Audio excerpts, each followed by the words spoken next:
Karena beberapa temen yang pakai laptop tuh sampai ngehang, sampai panas dan keluar masuk sendiri. Ada batas waktunya nggak Mbak? Misalnya batas waktunya kita melampaui batas waktu, apakah kita tidak akan bisa submit atau ada notifikasi bahwa kita terlambat?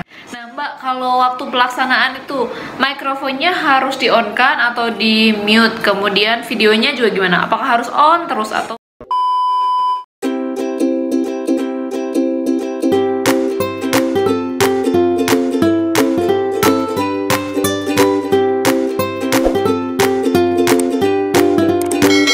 absensi Mbak?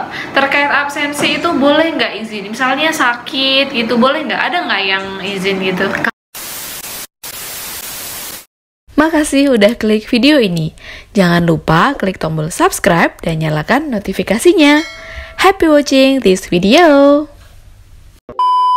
Terkait absensi itu boleh nggak izin? Misalnya sakit gitu, boleh nggak? Ada nggak yang izin gitu? Kalau izin di angkatan 5 kebetulan nggak ada ya. Maksudnya kalau izin secara resmi itu nggak ada. Kali ada waktu itu yang melahirkan, pasca melahirkan.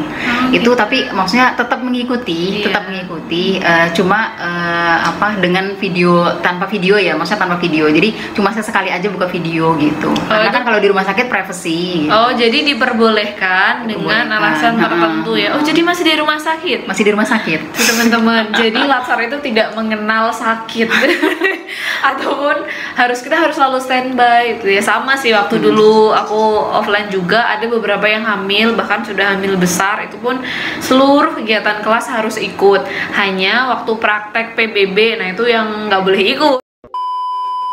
Kalau seminar rancangan dan laporan kan ada bimbingan dengan coach Mbak. Nah itu gimana dong bimbingan dengan coach? Kan nggak pernah ketemu jadi.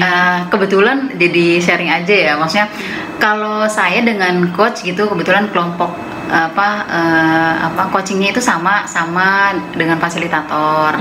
Jadi beliau itu bikin rumah-rumah ya, maksudnya rumah-rumah tugas. Ketika rancangan aktualisasi, jadi bikin rumah-rumah tugas-tugas untuk deadline di situ. Jadi dia menggunakan Google Classroom untuk tugas-tugasnya. Jadi tugas pertama bikin isu, terus tugas kedua analisa fishbone-nya dan USG-nya. Tugas ketiga, dan itu dalam waktu yang berdekatan, kali jeda waktunya dari tugas sebelumnya dan tugas selanjutnya itu 1-2 hari gitu. Jadi kita harus mensubmit itu. Tapi kalau misalnya ada juga sih, maksudnya kan mekanisme bimbingannya beda-beda ya, tiap coaching gitu. Kalau di saya sih gitu. Oh, jadi kalau enggak ya biasanya melalui WhatsApp dan email paling seperti itu ya Mbak. Oh, ya mirip sih, cuman saya pernah ada kesempatan untuk bertemu gitu. Karena full online, jadi seminar rancangan dan seminar laporan online juga online ya Mbak. Gimana perasaannya betul. Mbak? Sama-sama deg-degan nggak?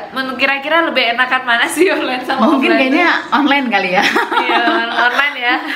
Setidaknya nggak terlalu nervous banget gitu lah ya. Maksudnya online pun itu kita dibatasi waktu ya. Jadi benar-benar kita harus mempersiapkan materi ya. Maksudnya materi PowerPoint-nya tuh dengan baik. Soalnya kalau misalnya kita terlalu lama itu mungkin kehabisan waktu. Benar, karena cuma 15 menit waktunya untuk paparan gitu.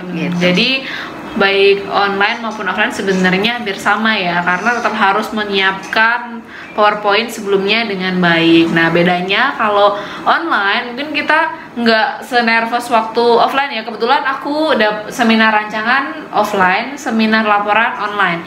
Nah itu waktu seminar rancangan, karena kita di sana dalam satu ruangan sendiri dan harus present langsung di depan penguji dan coach dan juga mentor.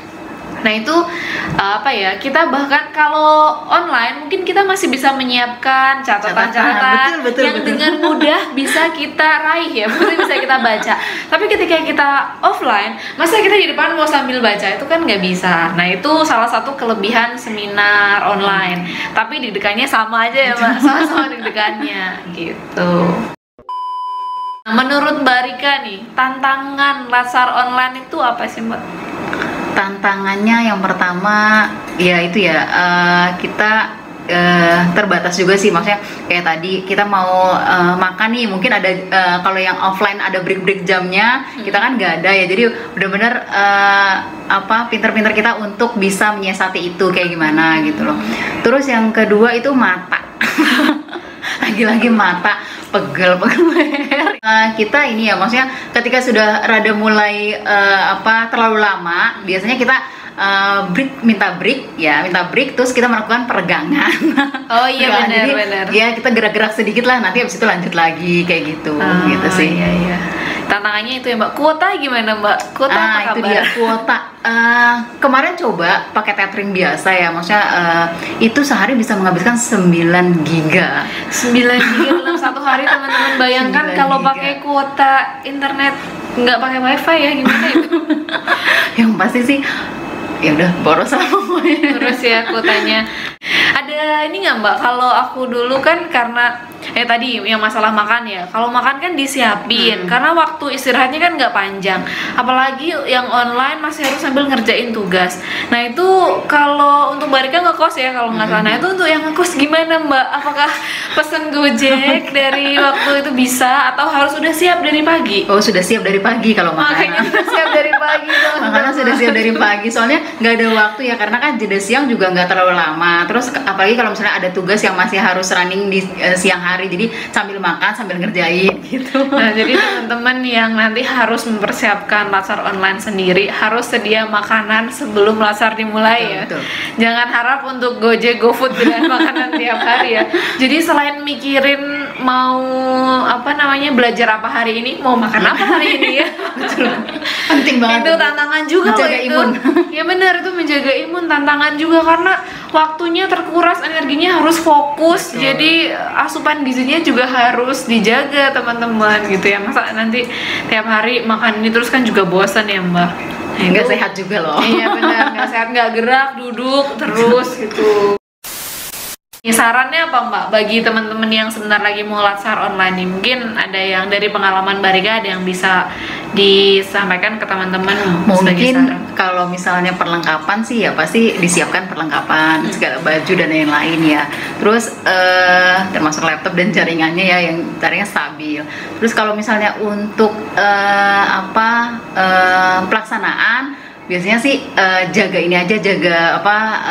kesehatan aja, jaga kesehatan karena kan kita terus menerus ya dari pagi sampai sore berhadapan dengan laptop, terus belum nanti kalau misalnya ada tugas yang belum selesai atau learning journal dan itu berlanjut lagi dari setelah selesai latsarnya gitu kan, jadi submit dan lain-lain. Terus habis itu untuk pelaksanaan sih itu ya, kalau misalnya untuk rancangan dari sekarang lah kita mulai berkomunikasi dengan mentor ya atau dengan kaprodi, kalau misalnya ada kira-kira ada isu-isu apa yang bisa untuk dipecahkan gitu. Apalagi sekarang di masa pandemi kayak gini, berarti kan akan banyak isu-isu yang mungkin yang konsep belajar yang tadinya offline menjadi online, itu juga jadi satu masalah, apalagi kalau institusinya belum punya sarana dan prasarana yang memadai untuk online.